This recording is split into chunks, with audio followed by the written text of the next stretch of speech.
domani vado a farmi un viaggio. Dove vai? In India. Come? In autostop vado. In un'isoletta all'interno del Logon, che erano 3 villaggi, e Re Kim Colombo, che praticamente venivano spazzati via dall'acqua durante il periodo delle piene, ma il terreno era talmente fertile che non volevano abbandonare il villaggio. Quindi la gente tirava su delle dighe che normalmente andavano giù. Noi abbiamo documentato questa cosa, interessantissimo. Se io vado, non so, presso i Dayaki, Iban, cannibali, tagliatori di teste, questo ti dice la letteratura, divento uno di loro.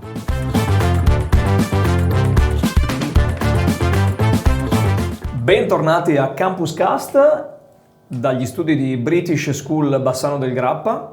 Con noi oggi Carlo Bragagnolo. Ben arrivato Carlo. Grazie e buona giornata. E buona giornata anche a te. Grazie.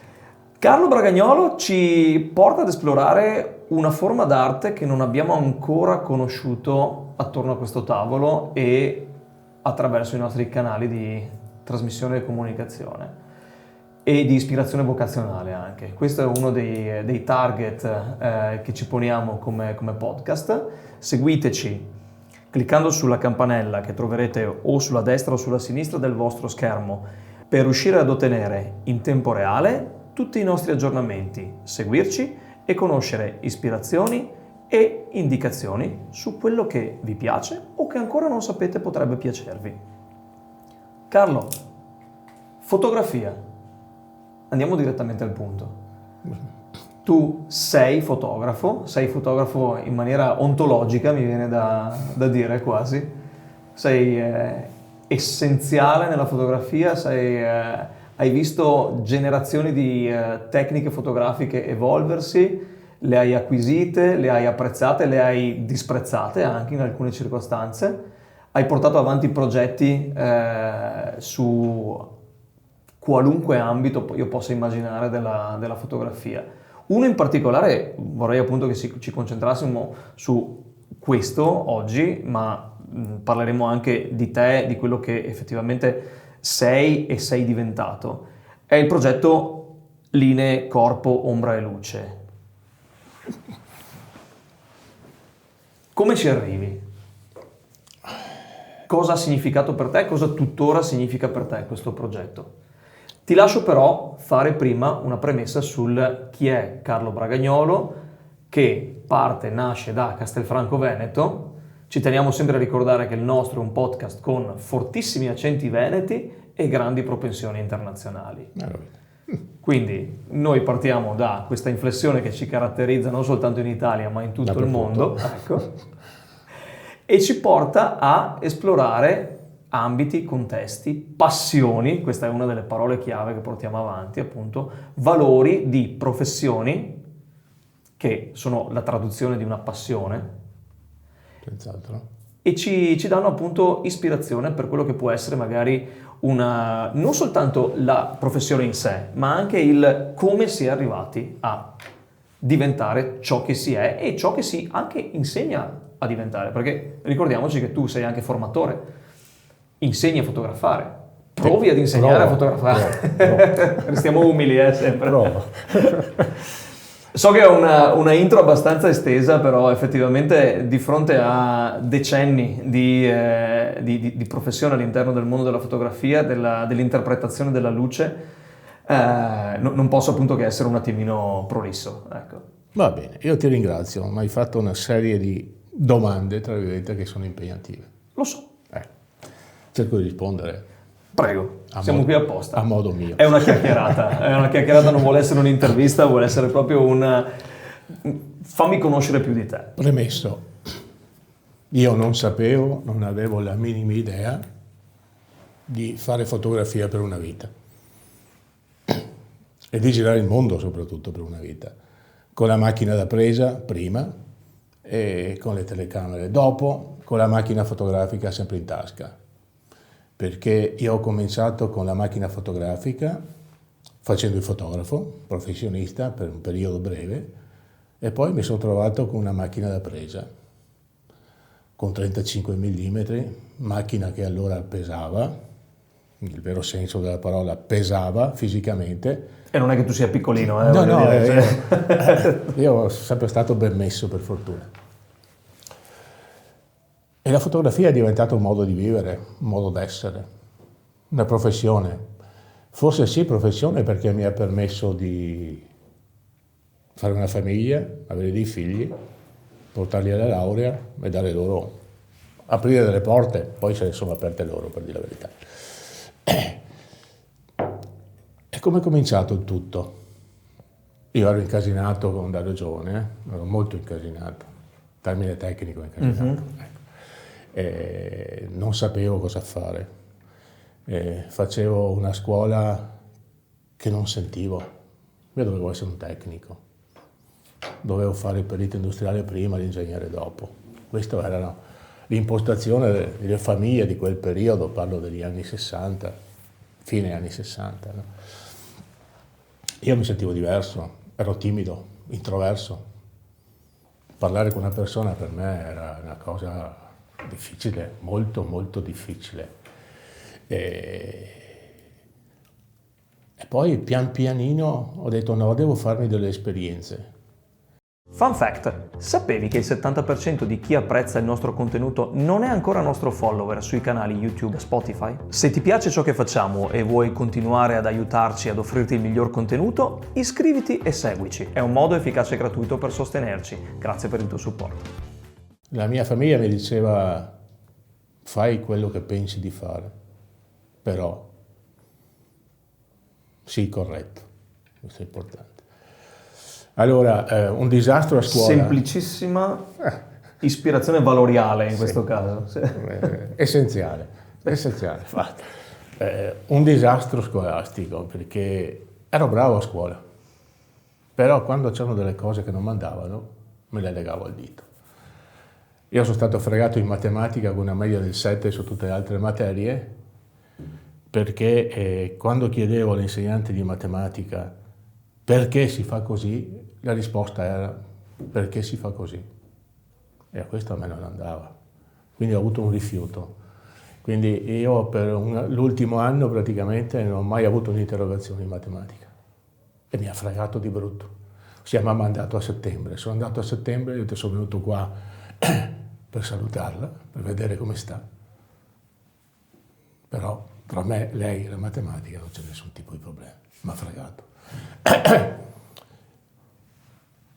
Allora ho piantato l'istituto tecnico al quarto anno, ho piantato.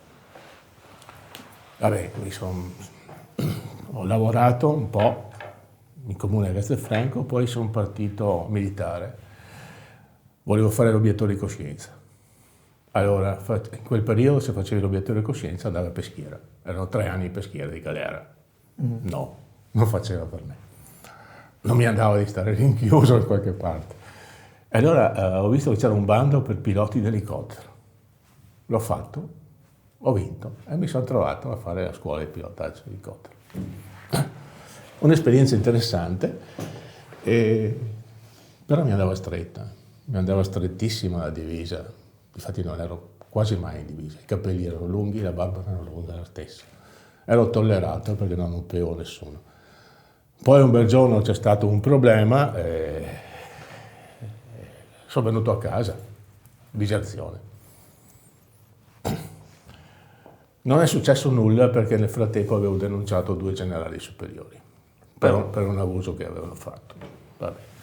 E si è risolto tutto, non è successo assolutamente nulla.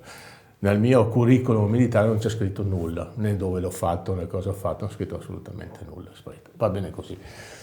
Esente leva. È sparito tutto. Va bene. Sono partito, una volta a casa ho detto ma cosa devo fare io? Voglio diventare grande, cosa voglio fare? No. E allora un giorno mi sono inventato un viaggio, anzi avevo visto prima un documentario che si chiamava Pane e Amaro, che parlava di tutte le porcherie che ci sono al mondo. E quello mi ha preso, ho detto, ma se è vero così, io voglio andare a vedere. E quindi un giorno ho detto a casa, domani vado a farmi un viaggio. Dove vai? In India. Come? Era il 72 praticamente. In autostop vado. Ma te sei matto? Perché? Sì. Perché? Allora, ho detto, dovevo avere anche una giustificazione. Fare un viaggio così per se stesso, no. E allora da un amico fotografo sono andato e gli ho detto, che poveraccio non c'è più, mi serve una macchina fotografica, 2 obiettivi e un centinaio di rullini, me li dai e te li pago quando torno a casa. E lui ha detto, guarda, prenditi quello che ti serve. Non è facile. Funzionava così in quegli anni? Per me ha funzionato così, non lo so, ha funzionato così. Fatto questo ho preso, nel contempo però ho trovato un rapporto con un'agenzia di diffusione generica fotografica francese, l'UGP, non esiste più, che mi ha detto, guarda, se tu fai delle fotografie generiche, piazze, monumenti, situazioni, noi te le compriamo se sono valide, le pubblichiamo nei testi scolastici e ti diamo, facendo il dovuto diciamo, cambio, 25.000 lire a fotografia, 60 è nostro, il 40 è tuo. A me è andato bene. E da lì con l'autostop sono partito, sono stato via 4 mesi e mezzo. Castelfranco, Dacca, solo soletto, così, con uno zaino che era in armadio, allora ero ben messo.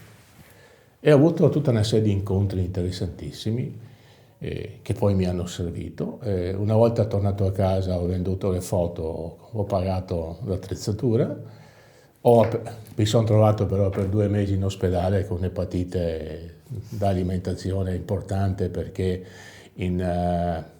a Kandahar in Afghanistan avevo bevuto l'acqua di una cisterna pubblica che era tutto dire, e quindi mi ha procurato l'epatite. Ho fatto 2 mesi d'ospedale, dopodiché cosa faccio? Assieme a un amico ho aperto uno studio di fotografia. Una curiosità mia personale, andata in autostop, ritorno? In autostop. Ok, basta. Andata e ritorno. Servizio completo, benissimo. Sì. Come un viaggio in treno, è la stessa cosa. Fatto questo, ho aperto appunto questo studio, ho cominciato a trafficare con la fotografia che già facevo allora. Mi sono inserito nell'ambiente dell'alta moda, mi andava stretto, guadagnavo, però il studio mio era un porto di mare, nel senso che per lavorare dovevo lavorare di notte, di giorno c'era come l'osteria, insomma, gente che veniva a chiacchierare, passava il tempo, faceva di tutto, benissimo.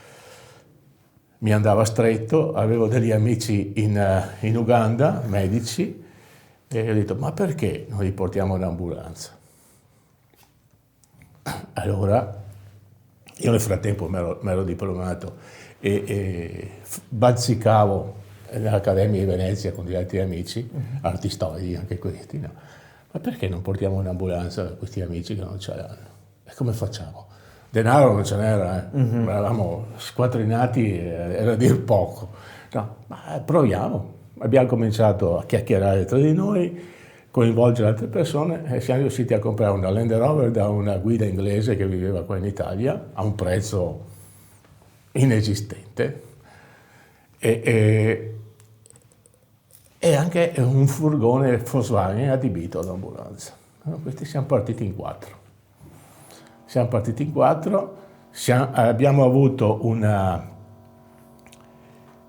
lettera di presentazione da parte dell'Accademia delle Belle Arti di Venezia dicendo che eravamo un gruppo di studenti che stavamo facendo una tesi, no, sulle tracce degli animali durante un percorso attraverso il deserto e compagnia bella.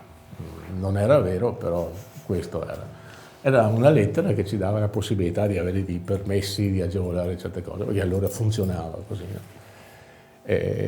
Avete attraversato territori al tempo dove c'erano almeno 7-8 guerre civili in corso, a spanne così, no? Sì. Ricordando più o meno il periodo, storico. Si poteva. Sì. Si poteva. C'era, quella che chiamiamo zona di rispetto nei confronti dell'altro. Adesso non c'è più. No. Quindi abbiamo fatto tutto il deserto, lo studio delle macchine, poi abbiamo avuto delle traversie in Chad.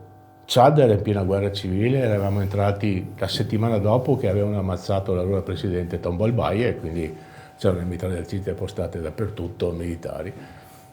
ci siamo fermati presso uno cosiddetto insabbiato, che era un italiano che durante i tempi ancora della guerra libica si era fermato là, ospite, distrutti, quindi Land Rover, l'ambulanza e la postazione militare, lo Shari, un fiume enorme, eravamo distrutti, carnagione bruciata, e eravamo rossi, l'abbigliamento nostro era rosso, colore della terra. Arriva un personaggio a cavallo attraverso lo Shari e mi dice: ho visto una targa italiana, siete voi?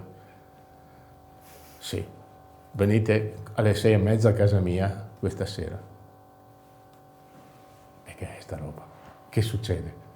Rogni ancora? No, c'è stato sto biglietto da visita che sembrava un manifesto, mi ricordo Franco Siciliano, era un responsabile del programma alimentare mondiale dell'ONU, di là noi ci siamo lavati, buttati in acqua, ci siamo lavati noi anche quello che avevamo addosso, tanto 10 minuti al sole poi era a posto, siamo andati a casa sua e è cominciato un rapporto che si è mantenuto nel tempo. Ho detto: ma voi che fate? Dove andate? Ma avete una macchina da presa? Sì, ne abbiamo un paio. Bene. Alle 5:30 domattina in ufficio da me. Perché alle 5:30? Perché lavoriamo dalle 5 di mattina alle 10, poi lavoriamo dalle 5 di sera alle 10 di sera, che altrimenti non si può lavorare. Vi pestava, il sole pestava parecchio. Fatto questo, dice: io ho bisogno di un documentario. Siete in grado di farlo? Noi. L'abbiamo fatto. Ogni giorno? Avevo fatto già dei piccoli documentari, ma su un burattinaio, su altre robettine.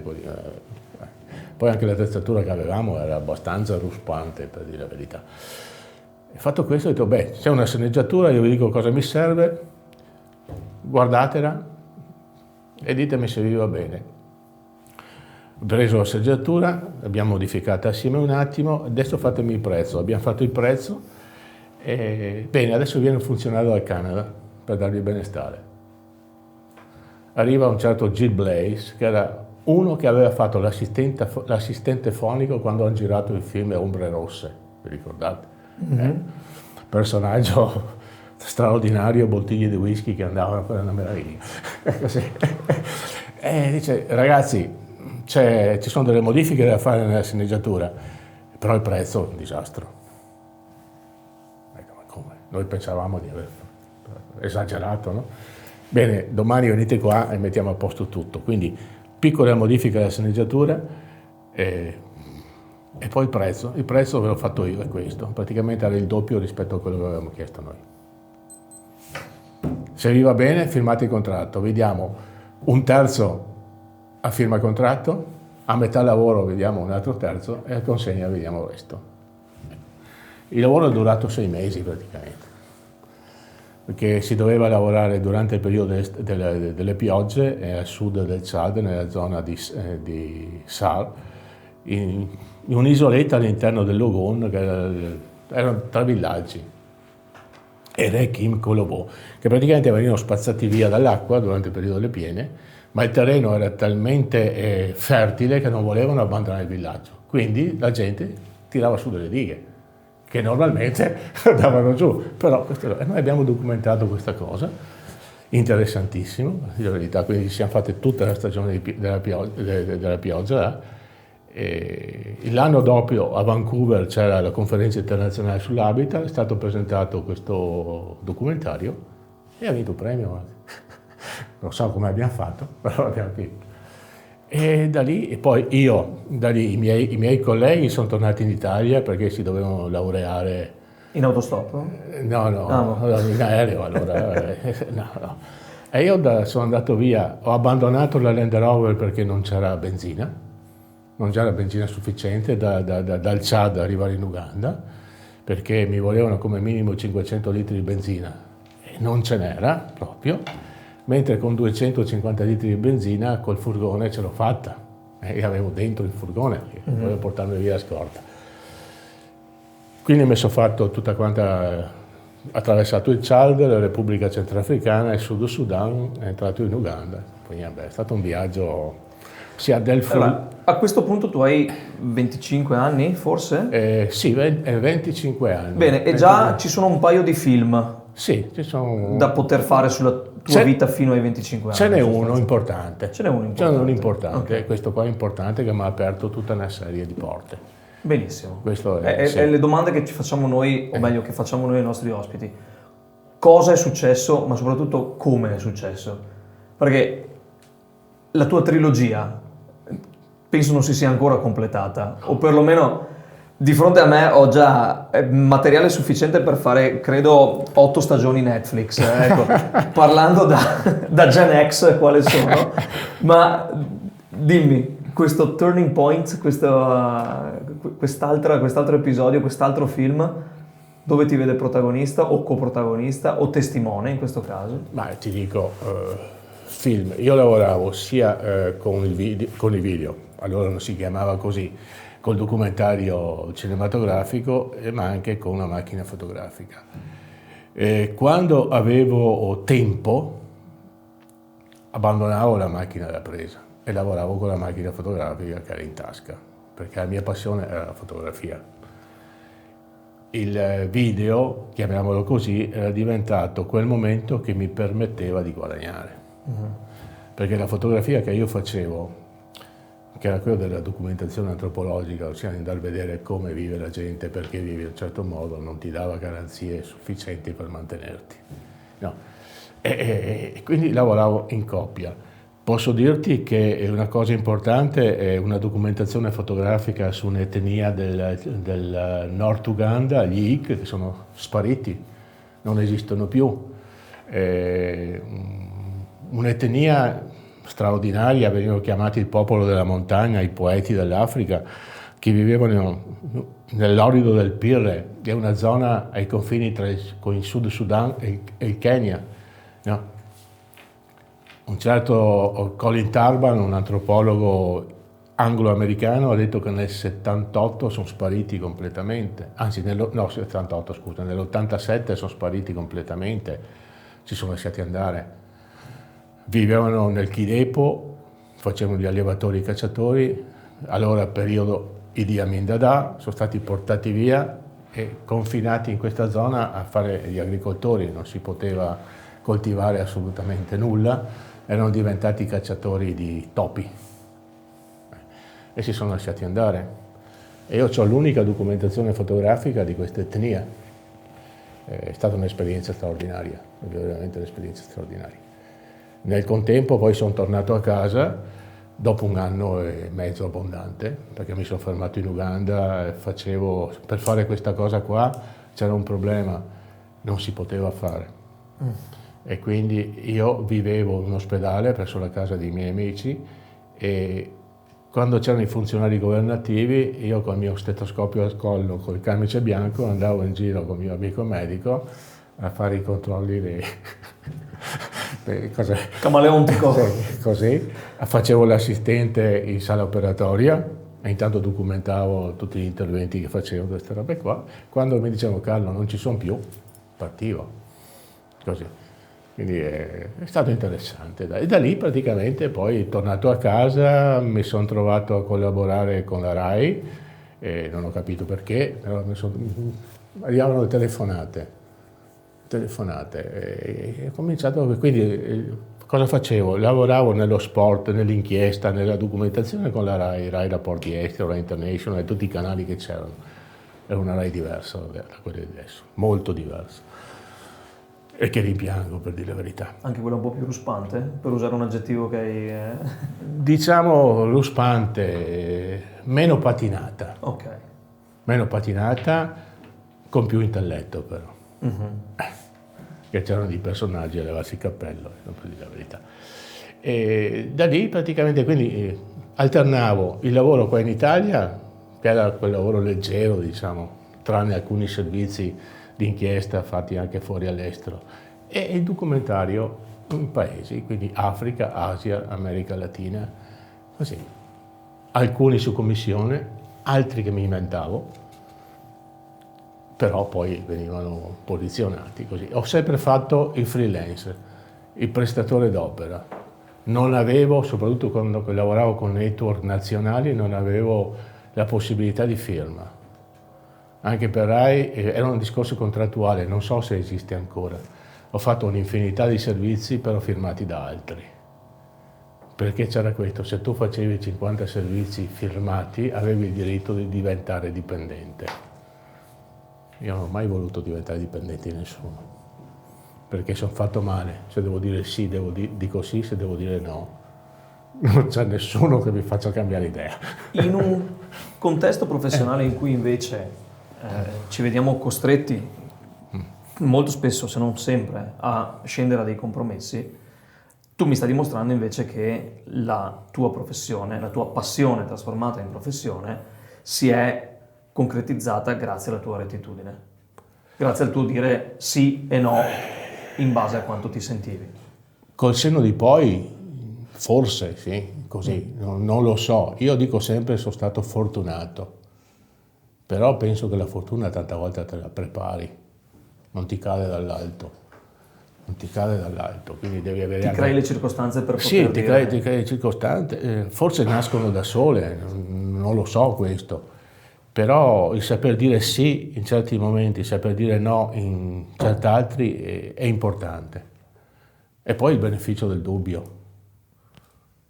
Io non...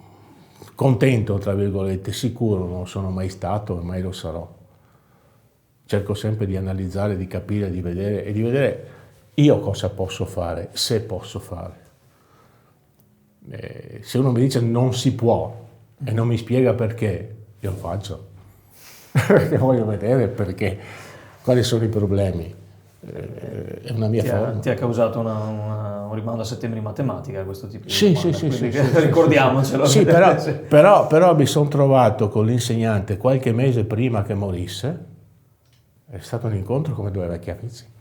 È stato bellissimo. È stato bellissimo perché mi ha detto: Barba, io avevo il barbone più lungo, io adesso ho il capello più lungo.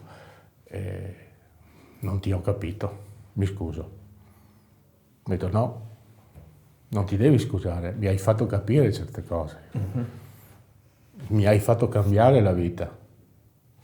Quindi sono io che ti devo ringraziare. È stato un bel incontro. È stato un bellissimo incontro. Sì. Veramente un bellissimo incontro.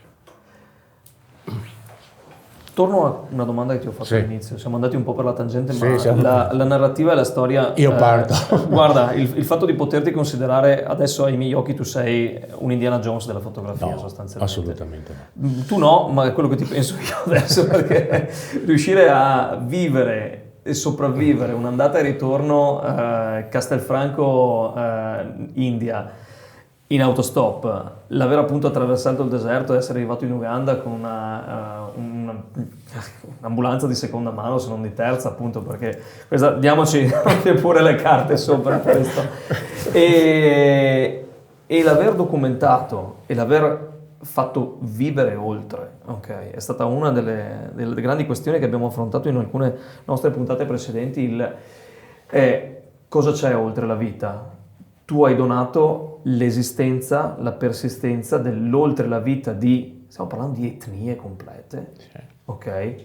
A effettivamente ciò che, se non ci fosse stata la tua macchina da presa clandestina o la tua macchina fotografica, in quel caso clandestina, in quelle valli, su quelle montagne, di queste popolazioni, di queste etnie sopravvivrebbe forse soltanto il nome. Sì, questo è vero.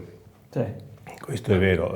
Quindi è un perpetrare l'essenza che tu hai catturato attraverso il tuo obiettivo, e questo è un qualcosa che, cioè, per me, che vengo tra l'altro da studi di antropologia, senza alcun tipo di prezzo, cioè va oltre l'essenza della fotografia stessa, va oltre la conoscenza, perché da quelle fotografie antropologi di tutto il mondo attuali probabilmente sarebbero in grado di estrapolare quelle che sono conoscenze, nozioni, abitudini, elementi etnografici oltre che etnologici di queste popolazioni che non esistono più. Rendiamoci conto del concetto del non esistere più.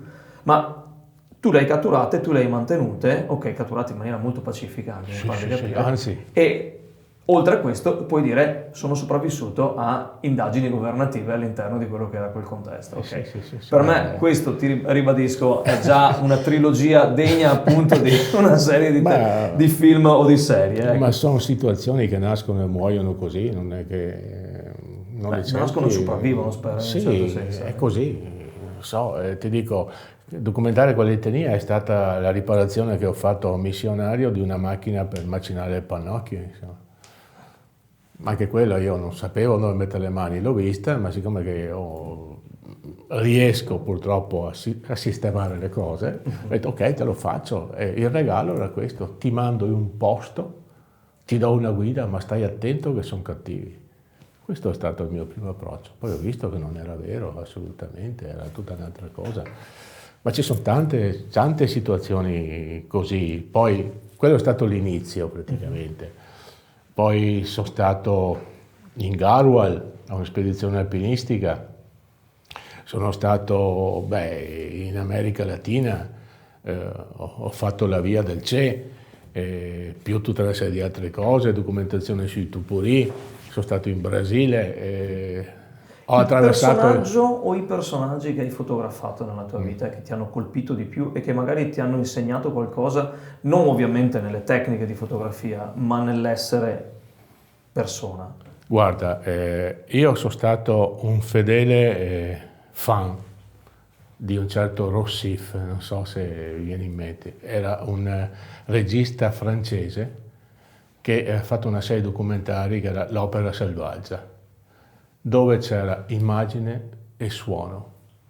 Il testo era essenziale, non c'era l'anchorman che ti raccontava, io vedi qua, dove la macchina era presa su 10 minuti, 9 e mezzo era sull'anchorman e che l'altro mezzo, diciamo, era sulla situazione, no? E quindi ho preso spunto da lui. Questa è stata la figura importante che mi ha formato. Guardare i suoi documentari, come si muoveva, l'approccio che c'era. Poi il contatto con l'altro, l'approccio con l'altro è una cosa che devi avere, non te la costruisci. È un discorso di empatia, o ce l'hai o non ce l'hai, non te la costruisci assolutamente. Non so se era il mio essere, era un armadio allora, ero ben messo, barba lunga, capelli lunghi, ero diverso, per cui c'era l'accettazione. Io ho avuto anche in Borneo, in Amazzonia, ho avuto dei rapporti con degli sciamani, perché anch'io ero uno sciamano secondo loro. La mia magia attraverso, non so, in Borneo, il Polaroid, era una cosa straordinaria. Catturare l'immagine. Trasformare l'immagine, far vedere la persona che mi era davanti, ma questo sono io. Ma come hai fatto? Mago. Quindi queste erano cose che ti aprivano la porta soprattutto. Alchimista? Sì, ti aprivano la porta, è straordinario, e quindi era molto più facile ad avere, diciamo, un rapporto diretto, a essere accettato nella comunità.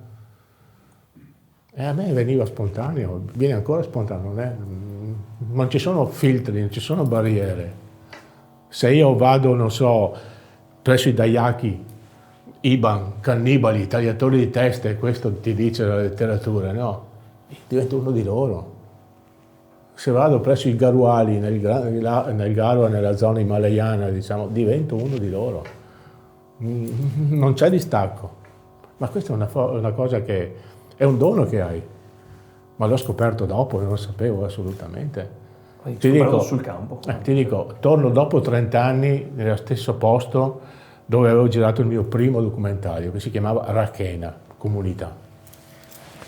E ero ospite di amici preti, perché i preti missionari sono la chiave per andare dappertutto, proprio sono la chiave. No.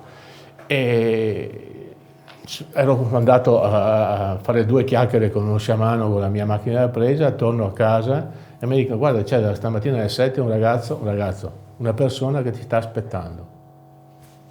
Ma chi lo sa? Ho parlato con nessuno io. Guarda, è là. Sono andato là, mi si alza, avrò avuto una 50 d'anni più o meno, sì. E mi viene incontro e mi dice in francese, signor Carlo, io sono venuto a ringraziarti per quello che hai fatto. Io ero là. Ma chi sei tu? Non mi ricordo. Allora mi ha detto, io ero quel ragazzino col grande cappello. Io ho una fotografia dove c'è un ragazzino con un cappellaccio enorme, no?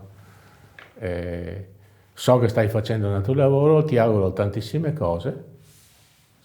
Sale sulla sua mobilette, motorino tipo ciao, compagnia bella, parte. Si era fatto 70 km di non strada per arrivare e altri 70 per ritornare, per dirmi questo, a nome del suo villaggio. Sono quelle cose che ti raddrizzano i peli, insomma, poco da fare. Ti dice, ma chi te l'ha detto? Là sanno tutto. Non c'era ancora il cellulare che funzionava come adesso, ma là sanno tutto. La comunicazione in tempo reale è altro che noi. Eppure noi consideriamo persone inferiori.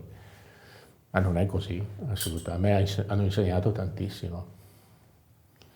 È affascinante. Estremamente affascinante. Cose stai portando dei valori, diciamo, nelle tue testimonianze che vanno oltre appunto quella che è ovviamente la professione, perché questo è chi si inventa fotografo al giorno d'oggi pensa che poter, diciamo, riprodurre a quantità infinita, perché ovviamente con il digitale puoi fare tutto quello che vuoi nella quantità in cui vuoi, però il valore che tu portavi con uno singolo scatto che doveva essere fatto bene, doveva essere posizionato nel modo corretto, perché era uno. Non avevi la possibilità di correggerlo. Se la macchina era chiusa male, butti via tutto. Ecco. Infatti la cosa che mi hai detto all'inizio, un'altra cosa che appunto ricorderemo come l'audiocassetta in un'altra circostanza, è il rullino fotografico. Ok, nel rullino quelli erano gli scatti che potevi fare. 12, 24, 36. Erano quelli. E di quei 12, 24, 36 tu magari dovevi calcolare sul dire questo momento, però aspetta, magari ne arriva un altro che... E poi costavano. E poi costavano tantissimo. E lo sviluppo stesso costava tantissimo, quindi c'era un ulteriore impegno nel dare valore al valore che già intrinseco era nella cosa. E questo appunto ti ha portato nell'arco del tempo a mantenere il concetto di quel valore. Sì, ne parlavamo prima appunto come alcuni macchinari, alcune macchine fotografiche, alcune macchine da presa appunto avessero quel peso fisico anche che ti faceva ricordare qual era il loro peso valoriale nel termine di proprio l'essere quello che ti portavi dietro, ma quello che anche avresti mandato avanti successivamente. Senz'altro questo. È una cosa fisica che però aveva quel valore proprio... È di primaria importanza. Assolutamente. Anche se, apro una parentesi, quando sono passato a queste macchine che avete anche qua voi, quindi il cosiddetto digitale, a parte il primo periodo di impasse, meno male, meno soldi per rullini, meno peso, è importante, meno problemi per mantenere il materiale una volta fatto, quindi va bene. Poi il rapporto è diverso, il risultato è diverso, sono due cose che vanno in parallelo, sono due cose, va benissimo, uno fa la propria scelta, però se devo fare delle cose commerciali lavoro con il digitale, se devo fare delle cose che non sono prettamente commerciali non lavoro col digitale, lavoro ancora con il rullino, perché con il rullino posso, conoscendolo, bistrattarlo, fare quello che voglio, sotto l'aspetto, diciamo, chiamiamolo estetico, chiamiamolo con tante virgolette artistico, che col digitale non potrò mai fare, potrò scimmiottare, ma mai realizzare allo stesso modo. D'altronde, manco con il rullino riesco a fare quello che mi fa il digitale. Sono due cose diverse, è una scelta. Stiamo andando molto sul tecnico, ma tu hai notato e citato appunto anche l'elemento artistico. Torniamo un attimo indietro su una delle primissime domande traccia. Il bianco-nero. Esattamente.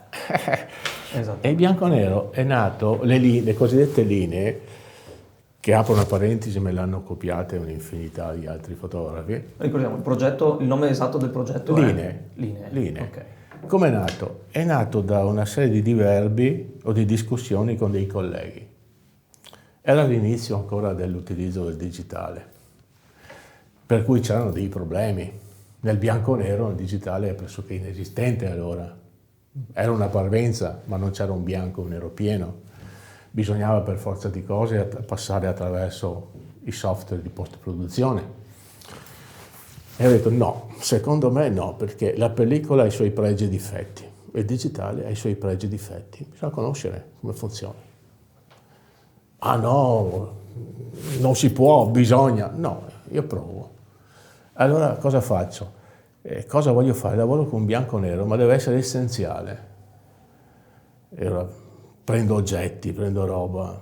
No, deve essere una roba anche diretta, anche pesante in un certo qual senso, difficile. Lavoro sul corpo umano. Su che corpo? Sul corpo della donna. Perché il corpo della donna? Perché va di moda? Perché è piacevole? Perché è più bello? No. Perché il corpo della donna è più armonioso, ha dei volumi diversi, ha delle linee definite, è più gentile innanzitutto, è più vero innanzitutto. E poi è portatore di vita, questo è importante. Quindi prendo mia moglie come cavia inizialmente per capire, perché il problema tecnico era primario. Io volevo fare la fotografia e una volta fatta stamparla, non fare nessun intervento attraverso i software di post-produzione. Questo era l'obiettivo, per dimostrare che si possono fare delle cose. E allora capire la luce come deve funzionare, che tipo di luce che devo adoperare, no? E questo l'ho fatto. Una volta capito come funzionava, mi sono costruito tutto quanto il sistema per far questo, che era una lampada che doveva essere solamente una lama che tagliava uno spazio completamente nero. Quindi mi sono creato il cubo nero in tessuto, perché il tessuto, soprattutto il panno, non ti restituisce luce parassita, ma te la fa cadere, perché l'importante, una volta che tu illumini una situazione, una zona, non deve avere altre luci, deve essere solo quella che tu gestisci. E questo ho fatto. E ho cominciato facendo un percorso, ma io ti faccio vedere il corpo? No. Parto da situazioni strette, ossia da particolari corporei molto strette, a volte che è anche difficile da identificare. Difatti anche le persone stesse che avevo fotografato mi dicono: ma cos'è sta roba? No? Perché volevo vedere che si possono confezionare, brutta parola, però si possono fare delle situazioni, no? Che non sono identificabili, però ti danno un effetto, perlomeno ti fanno ragionare, ti creano dei problemi, no? E questo fino ad arrivare alla fine, che era una ragazza incinta, che è l'inizio della vita praticamente. E questo ho fatto. Un ciclo che è poi l'inizio di un ciclo. Sì, un ciclo che è l'inizio di un ciclo, così, il moto perpetuo. Ecco, ho fatto questo e l'importante era trovare chi posava. Nessuna di queste era una modella, ma erano persone normali. Una ne conoscevo, che era una mia allieva di un corso che avevo fatto. Le altre sono state tutte persone che mi sono state presentate da amici che volevano mettersi in gioco, provare, e io gli dicevo: ma sai come sei quando ti fotografo? Non hai nulla addosso, te la senti? E c'è una, soprattutto la ragazza incinta, che mi ha detto: guarda, io ho un problema anche a farmi una fototessera, però voglio mettermi in gioco. Ed è bellissimo, perché questa mi arriva e gli dico: ok, questa l'avevo trovato una mostra di pittura, e che mi ha battuto una spalla con la mano, che sentiva, stavo parlando con gli amici: guarda, a me piacerebbe. E quindi tutto il discorso. E io gli ho chiesto: ma quando nasce? Sto aspettando, perché il termine è già passato. Oh, sì. Ha detto: vabbè, domattina ti va bene? Domattina ti va bene? Sì, e quindi io sono andato a preparare tutto quanto l'ambaradan. Mattina mi arriva accompagnato dal suo marito e mi dice: beh, adesso facciamo la fotografia, quanto ti servirà? Un paio d'ore. E poi quando abbiamo finito lo chiamo, comincio a fotografare e vedo che comincia a essere pesante, a soffiare, e dico: guarda, una foto ce l'ho, ti porto a casa. No, ma ti porto a casa. L'ho portata a casa, il mattino del giorno dopo mi telefona e mi dice: è nato. Stupendo. E da qui ho fatto tutta questa serie che ne ho fatte parecchie, però ne ho scelte 15, perché altrimenti diventa abbastanza pesante il discorso, no? Ho scelto 15, questo è stato il motivo per cui diciamo, ho fatto questo tipo di fotografie. Perché? Perché poi i miei colleghi che sono venuti a vedere mi hanno detto: ma come? Quanto Photoshop che tu utilizza? Niente. Come? No, impossibile. No, è possibilissimo, perché devi conoscere il materiale che hai. Se non lo conosci, tu fai quello che ti dice, diciamo, la cosiddetta tecnica o la commercializzazione della tecnica. Io Photoshop non adopero normalmente. Non adopero. La fotografia me l'imposto. Mi aggancio a proprio un termine che hai usato adesso, commercializzazione. Quindi il fatto che tu hai fatto della tua passione una tua professione, un tuo lavoro e hai sviluppato questa tua professione nell'arco del tempo, in vari contesti. Abbiamo parlato di Rai, abbiamo parlato di freelancing, abbiamo parlato appunto di pura ispirazione artistica che poi si trasforma in possibilità di proporre il tuo prodotto come un prodotto da rivendere, con cui vivere, non solo sopravvivere, ma vivere in questo caso. Ecco. Il posizionarti, quindi il far di te non soltanto una carriera, non soltanto una professione, ma anche un nome nell'ambiente della fotografia, nell'ambiente della ripresa, ok? Che tappe fondamentali ha avuto? Guarda, oltre all'essere bravo, ok? Guarda, non mi sono mai posto il problema.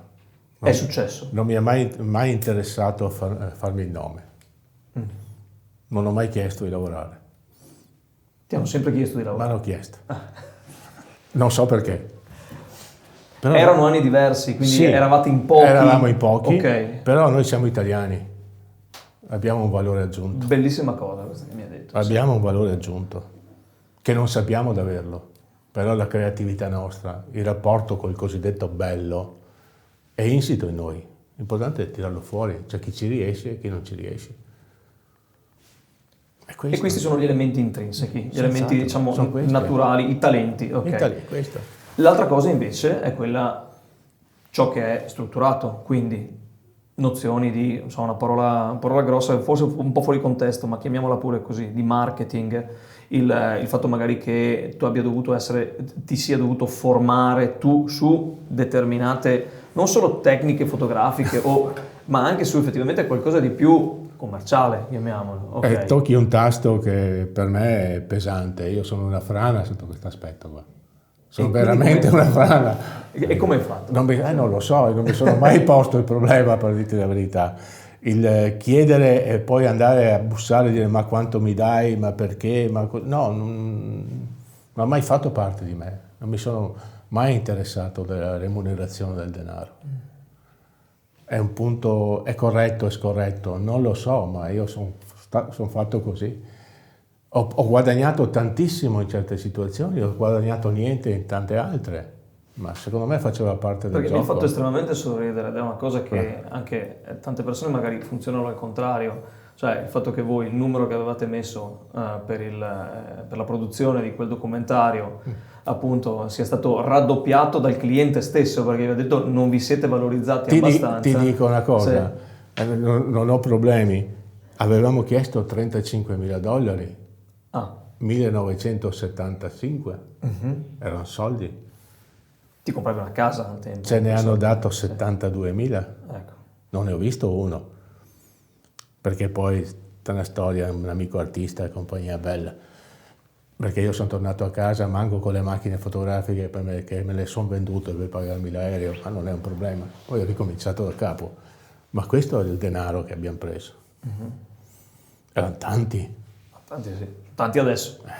Quindi ti dico, però va bene, ti dico, io col denaro ho un pessimo rapporto, però ti dico sinceramente, e ci tengo a dirlo, il mio lavoro, se possiamo chiamarlo così, mi ha permesso di far crescere una famiglia, la mia famiglia è importante, ho 5 figli. Però, congratulazioni. Portarli tutti e 5 alla laurea, non è da poco, e quindi io sono felice su questo. Seguendo le loro passioni. Perché... Io non ho mai imposto nulla, ho detto: fate quello che vi sentite di fare.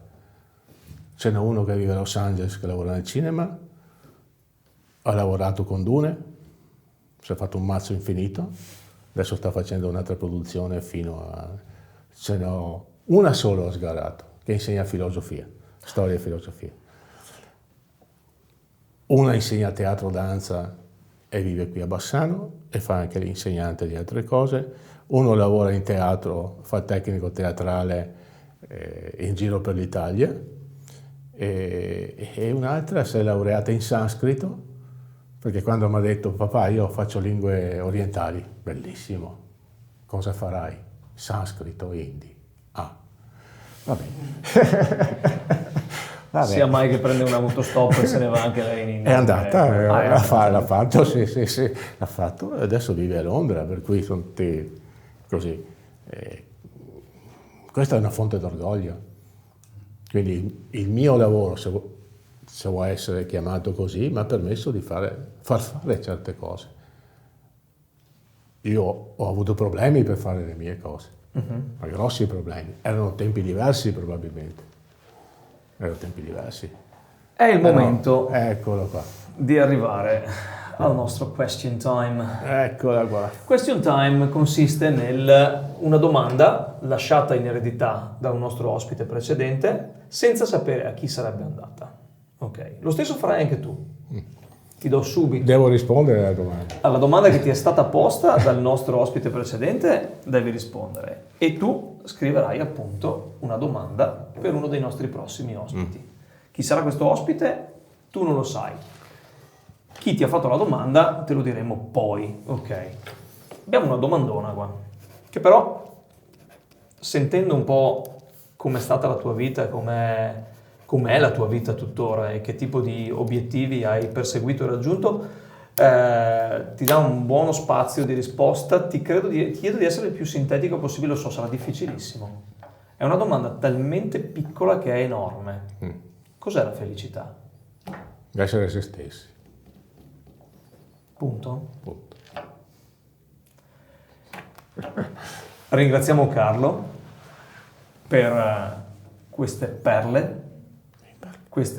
No, lascia stare, per me sono perle. Tu hai fatto un filotto che è un collier per quanto mi riguarda e sono sicuro che anche i nostri followers, i nostri listeners e i nostri amici che ci seguono da casa su tutti i nostri canali social, da YouTube a Spotify a Instagram e chi più ne ha più ne metta, riceveranno tantissimo. Ok, grazie per tutto ciò che ci hai donato, ok, non soltanto tramite la tua professione ma in questa oretta di chiacchiere che ci siamo fatti io e te. Ringraziamo Alchimie Venete per il supporto tecnico che ci sta dando per ogni puntata, Riccardo, Luca e Paola per l'aiuto che ci forniscono sia da un punto di vista tecnico che da un punto di vista social, e ricordiamo a tutti che questo podcast è aperto a esperienze, professioni, passioni. Avete qualcosa di interessante da raccontare?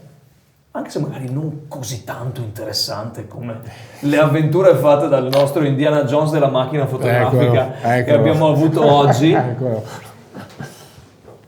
Il valore delle vite, delle esperienze, delle professioni in Campus Cast British School Bassano è fortemente benvenuto. Ringraziamo tutti anche per continuare a seguirci. Ricordo che l'importante è cliccare sulla campanella che vedete appunto sotto o a destra o a sinistra dei vostri schermi, o appunto se ci seguite su Spotify diventando nostri followers e attivando appunto le notifiche. Io ringrazio ancora Carlo. Sono io a ringraziare voi, anzi. È stato un grandissimo piacere. Benissimo. Ottimo. Sì.